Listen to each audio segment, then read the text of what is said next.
সুপ্রিয় মাধ্যমিক ইতিহাসের ছাত্রছাত্রীরা, তোমাদের জন্য আমি ধরেছি হাতিয়ার। তাই ইতিহাসে নেই কোনো ভয়। তোমাদের যেমন পুরো বইটা অধ্যায় ভিত্তিক আমি একদম পারফেক্টলি খেটে খুঁটে সাজেশন দেবো, এক্সপার্ট টিচারদের সঙ্গে নোটস নিয়ে তোমাদের কাছে কিন্তু অবশ্যই প্রোভাইড করব, এবং সেজন্য তোমরা অপেক্ষা করো। এবং তোমরা অবশ্যই সাবস্ক্রাইব করছো, প্রিয় বন্ধু ও বান্ধবীদের শেয়ার করছো বলেই, এবং আমাদের টেলিগ্রাম চ্যানেল যুক্ত হয়েছে বলে তোমরা নোট সাজেশন গাইড অবশ্যই পেতে চলেছো। এবং 2025-এ তোমাদের ইতিহাসের কোনো ভয় থাকবে না।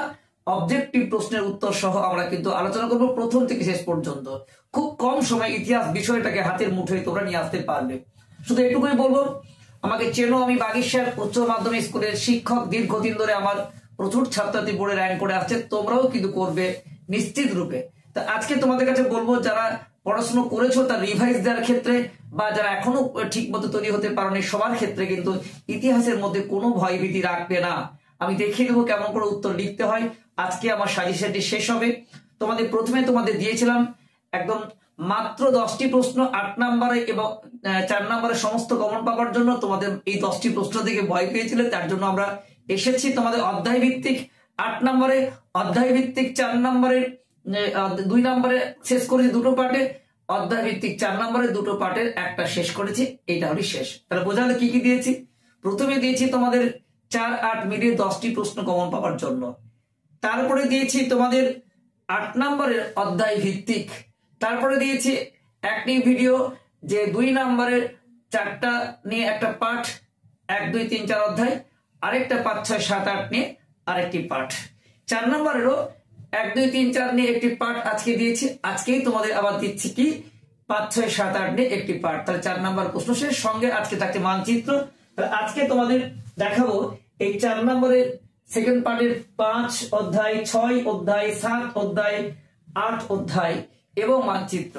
তো শুধু এটুকুই বলবো, আমি বাগেশ্বর, যারা এখনো আমার পরিবারের সদস্য হতে পারোনি তারা চ্যানেলটিকে সাবস্ক্রাইব, লাইক এবং শেয়ার করো। আর এবং প্রিয় বন্ধু ও বান্ধবীদের প্রচুর প্রচুর শেয়ার করো। এবং যারা আমার সদস্য আছো, মোস্ট ওয়েলকাম। এবং এই ধরনের ভিডিও পেতে অবশ্যই বেল আইকন অল ক্লিক করে রাখবে, যাতে সবার আগে তোমাদের কাছে ভিডিওগুলো পৌঁছে যায়। চলো তো দেরি না করে মূল বিষয়ে আমরা আসি। তোমাদের পুরো রেডি করে রেখেছি। দেখো, প্রথমে তোমাদের আছে অধ্যায় 5, যে অধ্যায়টির নাম বিকল্প চিন্তা এবং উদ্যোগ। বিকল্প ও চিন্তা উদ্যোগ থেকে কি কি প্রশ্ন আছে। 1 নম্বর আছে কারিগরি শিক্ষার বিকাশে বেঙ্গল টেকনিক্যাল ইনস্টিটিউট। কি বললাম?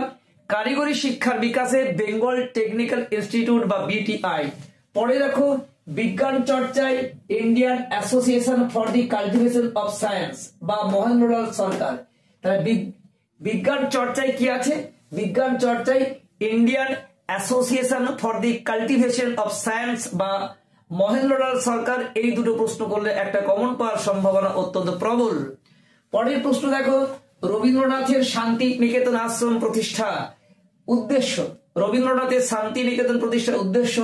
3 নম্বর মুদ্রণ শিল্পের বিকাশে শ্রীরামপুর মিশনের প্রেস। মুদ্রণ শিল্পের বিকাশে শ্রীরামপুর প্রেস। আর অথবা এই প্রশ্ন সেটি হতে পারে গঙ্গা কিশোর ভট্টাচার্য। মুদ্রণ শিল্পের বিকাশে গঙ্গা কিশোর ভট্টাচার্য। এই দুটো প্রশ্নের মধ্যে একটা প্রশ্ন আসতে পারে। তারপরে দেখো নাম্বার 4, ছাপা বইয়ের সাথে শিক্ষা বিস্তারের সম্পর্ক।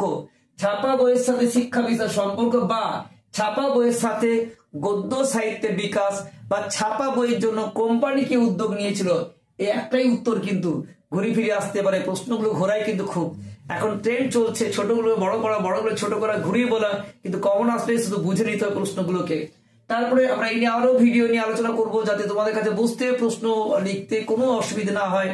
এবং কিভাবে লিখলে পুরো 8 কে 8, 4 কে 4 পাওয়া যায় সেটাও আমি দেখিয়ে দেবো। ফুল মার্কস ইতিহাসে কি করে পাওয়া যায়, 100% মার্কস পাওয়া যায়। আমার কাছে প্রচুর ছাত্রী পেয়েছে, তোমরাও পাবে। এবারে লাস্ট হচ্ছে এই অধ্যায়ের যে মুদ্রণ শিল্পে শ্রীরামপুর মিশন প্রেস। মুদ্রণ শিল্পে শ্রীরামপুর মিশন প্রেস বা গঙ্গা কিশোর ভট্টাচার্য। এটা তোমাদের বললাম শেষ প্রশ্ন। তাহলে এই পরপর 4টি একটু কাছের থেকে তোমাদের দেখিয়ে দিই। তোমাদের দেখো কি কি আছে। তোমাদের একদম প্রথমেই তোমাদের আছে, দেখো কি আছে, কারিগরি শিক্ষার বিকাশে বেঙ্গল টেকনিক্যাল ইনস্টিটিউট বা বিটিআই। বিজ্ঞান চর্চায় Indian association for the cultivation of science বা মহেন্দ্রলাল। 2 নম্বরে আছে রবীন্দ্রনাথের শান্তিনিকেতন প্রতিষ্ঠার উদ্দেশ্য। 3 নম্বর মুদ্রণ শিল্পের বিকাশে শ্রীরামপুর মিশন বা গঙ্গা কিশোর ভট্টাচার্য। 4 নম্বরে তোমাদের আছে ছাপা বইয়ের সাথে শিক্ষা বিস্তার সম্পর্ক বা ছাপা বইয়ের সাথে গদ্য সাথে বিকাশ বা ছাপা বইয়ের জন্য কোম্পানিকে উদ্যোগ নিয়েছিল। একই উত্তর হবে 5 মুদ্রণ শিল্পের জন্য শ্রীরামপুর মিশন প্রেস বা গঙ্গা কিশোর ভট্টাচার্য। তোমরা ইচ্ছে করলে স্ক্রিনশট নিতে পারো, লিখে নিতেও পারো। এবার তোমাদের আছি একদম পরের যে 6ষ্ঠ অধ্যায় যেটি আছে, সে 6ষ্ঠ অধ্যায়টা আমরা দেখিয়ে দিই। 6ষ্ঠ অধ্যায় তোমাদের কি কি আছে দেখে নাও। 6ষ্ঠ অধ্যায়ের প্রথমে তোমাদের আছে 1 নম্বরে workers and present party. Workers and present party বা বিরাট ষড়যন্ত্র মামলা, এই দুটো প্রশ্নের মধ্যে কিন্তু একটা আসার সম্ভাবনা প্রবল। তাহলে ওয়ার্কার্স এন্ড প্রেজেন্ট পার্টি বা বিরাট ষড়যন্ত্র মামলা। 2 নম্বরে বারদৌলি সত্যাগ্রহের পরিচয় বা বারদৌলি সত্যাগ্রহে জাতীয় কংগ্রেসের মনোভাব বা বারদৌলি সত্যাগ্রহে পাতিদারগণ কেন অংশগ্রহণ করেছিল। 3 নম্বর প্রশ্ন উপনিবেশ বিরোধী আন্দোলনে বামপন্থীদের প্রকৃতি ও চরিত্র।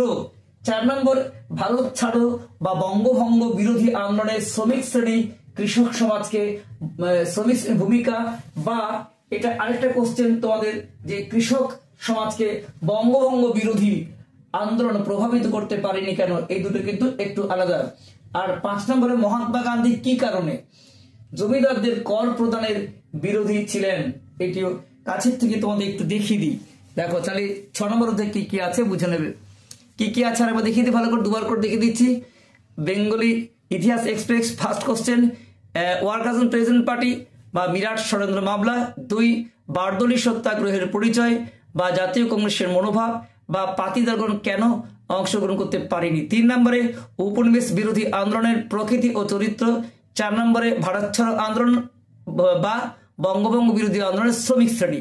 আরেকটি প্রশ্ন ঘুরিয়ে আসে কৃষক সমাজকে বঙ্গভঙ্গ বিরোধী আন্দোলন প্রভাবিত করতে পারেনি কেন।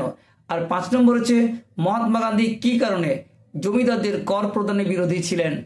এবার আসছে তোমাদের যে অধ্যায়টি, দেখো একদম 7ম অধ্যায়ে চলে আসছি। তো 7ম অধ্যায়ের ক্ষেত্রে তোমাদের যে প্রশ্নগুলি আছে ভালো করে দেখে নাও।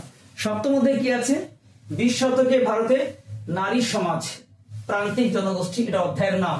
কি কি প্রশ্ন, 1 নম্বরে ভারতের সশস্ত্র বিপ্লবী আন্দোলন বা বেঙ্গল ভলেন্টিয়ার্স দলের ভূমিকা, ফার্স্ট কোশ্চেন। 2য় প্রশ্ন বঙ্গভঙ্গ বিরোধী আন্দোলনের ছাত্র সমাজ। 3য় প্রশ্ন দলিত আন্দোলন বিষয়ে গান্ধী আম্বেদকর বিতর্ক।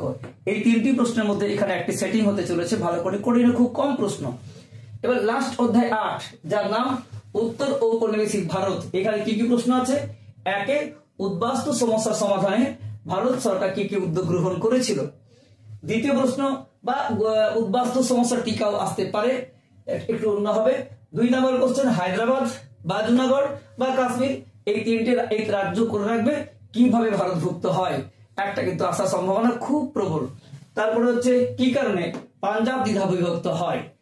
নাম্বার 4 জেভিপি কমিটি বা নেহেরু লিয়াকত চুক্তি। তারপরে দেখো নাম্বার 5 দেশীয় রাজ্যগুলির ভারতভুক্তির ব্যাপারে সর্দার বল্লভভাই প্যাটেলের ভূমিকা। আর 6 হচ্ছে স্বাধীনতার পর ভাষার ভিত্তিতে ভারতে কিভাবে পুনর্গঠিত হয়েছিল। আরেকবার এক্সপ্রেসের সঙ্গে তোমাদের দেখিয়ে দিচ্ছি খুব দ্রুত তোমাদের কাছে, 2টি অধ্যায় 6 এবং 7, এই 7 এবং 8 লাস্ট 2টি অধ্যায়। 7 অধ্যায়ের কি আছে দেখো, যে অধ্যায়টির নাম হচ্ছে 20 শতকে নারী ছাত্র প্রান্তিক জনগোষ্ঠী। এইখান থেকে 1 নম্বরে হচ্ছে ভারতের সশস্ত্র বিপ্লবী আন্দোলনে ছাত্র সমাজ বা আরেকটি সেটিং হতে পারে বেঙ্গল ভলেন্টিয়ার্স দলের ভূমিকা। 2nd কোশ্চেন বঙ্গভঙ্গ বিরোধী আন্দোলনের ছাত্র সমাজ। 3rd কোশ্চেন দলিত আন্দোলন বিষয়ে গান্ধী আম্বেদকর বিতর্ক। 7 অধ্যায় থেকে মাত্র 3টি প্রশ্ন ভালো করো, একটি সেটিং হতে পারে। তারপরে 8 অধ্যায় যার নাম উত্তর ঔপনিবেশিক ভারত, এই অধ্যায়ের নাম। এইখান থেকে 6টি প্রশ্ন আছে। 1 নম্বরে উদ্বাস্তু সমস্যা সমাধানে ভারত সরকার কি কি উদ্যোগ গ্রহণ করেছিল বা টিকা আছে উদ্বাস্তু সমস্যা। 2য় প্রশ্ন একটা সেটিং হওয়ার খুব সম্ভাবনা, হয় হায়দ্রাবাদ, নাই জুনাগড়, নয় কাশ্মীর, এই 3টে রাজ্যটি এই একটা যে কোনো কিভাবে ভারতভুক্ত হয় করে রাখবে। 3 নম্বর প্রশ্ন কি কারণে পাঞ্জাব দ্বিধা বিভক্ত হয়। 4 নম্বরে জেভিপি কমিটি বা নেহেরু লিয়াকত চুক্তি। 6 নম্বরে দেশীয় রাজ্যগুলি ভারত মুক্তির ব্যাপারে সর্দার বল্লভভাই প্যাটেলের ভূমিকা, আর লাস্ট 6 নম্বরে স্বাধীনতার পর ভাষার ভিত্তিতে কিভাবে পুনর্গঠিত হয়েছিল। আশা করি তোমরা বুঝতে পেরেছ। এবারে তোমাদের আসছি কোন প্রশ্ন, এবারে আসছি তোমাদের মানচিত্র। মানচিত্র থেকে দেখো কি কি করবে। মানচিত্র থেকে তোমরা 4টে প্রশ্ন করতে পারো, কিন্তু একটা করতেই হবে। তো মানচিত্র এখানে 10টা দেওয়া আছে।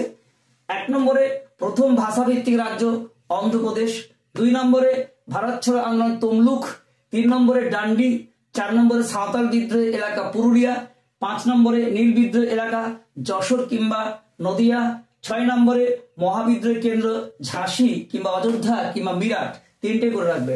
7 নম্বরে রংপুর বিদ্রোহ এলাকা, 8 নম্বরে দেশীয় রাজ্য হায়দ্রাবাদ বা জুনাগড় বা কাশ্মীর, 9 নম্বরে পুনর্গঠিত রাজ্য হবে মহারাষ্ট্র, আর 10 নম্বরে ওয়াহাবি আন্দোলনের কেন্দ্র বারাসত। তাহলে এইগুলো তোমরা কিন্তু খুব ভালো করে করে রাখবে। একটু কাছের থেকে আরেকবার দেখিয়ে দিচ্ছি তোমাদের।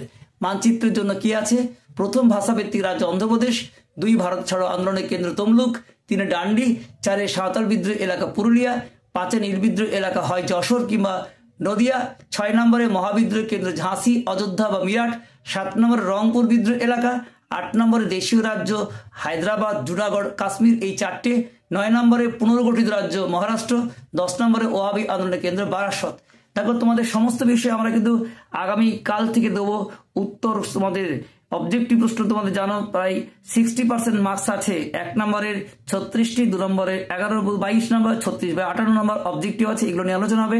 পাশাপাশি 4 এবং 8 নম্বর নোটস নিয়েও তোমার যেখানে দেওয়া হবে সেটি হচ্ছে এখানে t.me/bagis-education ডেসক্রিপশন বক্সের লিঙ্কে ক্লিক করলে তোমরা সদস্য হবে, তোমরা অন্তর্ভুক্ত হবে এবং তোমার বন্ধু ও বান্ধবীদের মধ্যে ঢোকাও। বাড়িতে বসে তোমরা নোট সাজেশন গাইড পাবে সম্পূর্ণ বিনামূল্যে। এই নাম্বারটা কি তাহলে তোমাদের t.me/bagis education education তোমরা ডেসক্রিপশন বক্সে দেওয়া থাকবে, তোমরা এখানে অন্তর্ভুক্ত হতে পারো। এছাড়া আমাদের একটি হোয়াটসঅ্যাপ নম্বর আছে, সেখানে তোমরা যারা অনলাইনে কাজ করছো তারা বাড়িতে বসে নোট সাজেশন পেতে পারো, সেটা তোমাদের ডেসক্রিপশন বক্সে দেওয়া থাকবে। তো সুপ্রিয় ছাত্রছাত্রীরা, মাধ্যমিক 2025 প্রত্যেকের সাফল্য কামনা করছি।